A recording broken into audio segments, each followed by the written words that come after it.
Welcome to our channel Kids Learning Mode. कहानी का नाम मिन्नी खरगोश और जादुई झील।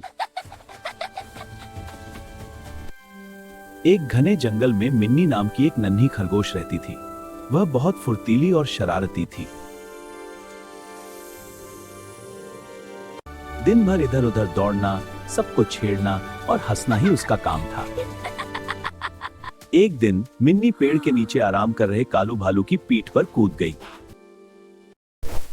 अरे मिन्नी, पिछली बार तुम्हारी वजह से मैं गड्ढे में गिर गया था। अरे माफ करना, लेकिन तुम्हें छेड़े बिना मजा ही नहीं आता। जंगल के जानवर उसे बार बार समझाते थे, मिन्नी हर समय शरारत करना अच्छी बात नहीं है। मिन्नी अनसुना करके वहां से भाग जाती थी। कुछ देर बाद आवाज आई, बचाओ बचाओ बचाओ। सब दौड़कर पहुंचे। मिन्नी झाड़ी के कांटों में फंसी हुई थी। शरारत का नतीजा देख लिया ना? अब मैं कभी शरारत नहीं करूंगी।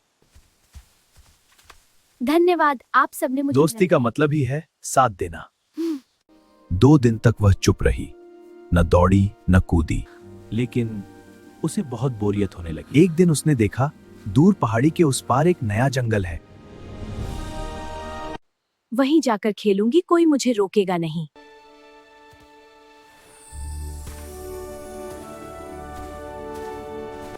नए जंगल में उसे एक चमकती हुई झील दिखी। कितना सुंदर है, शायद ये जगह मेरे लिए ही बनी है। तभी एक मोर बोला, सावधान, यह जादुई झील है। जो बिना इजाजत इसमें कूदता है, उसकी कोई खास चीज गायब हो जाती है। तुम मुझे डरा रहे हो? रुको! लेकिन जब वह बाहर आई, कुछ बदल चुका था। उसका सफेद रंग अब काला हो गया था। ये मैंने क्या कर दिया? मैंने चेतावनी दी थी। मुझे माफ कर दो, अब मैं किसी की बात नहीं टालूंगी। पहली बार मिन्नी ने दिल से माफी मांगी थी।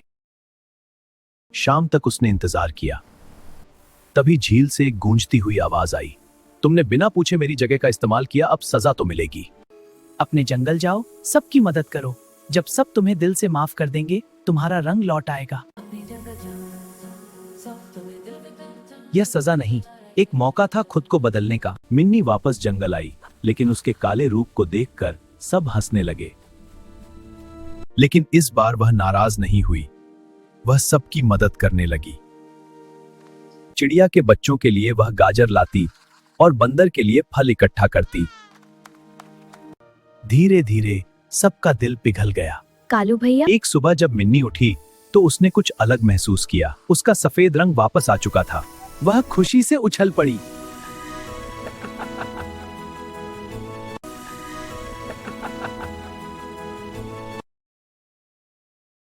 दोस्तों, अब हमारी मिन्नी पहले जैसी शरारती नहीं रही।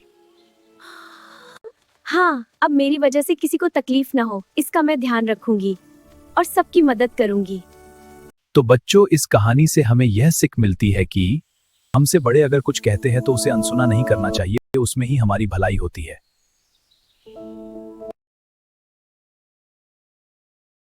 Thanks for watching. Please like, share, and subscribe.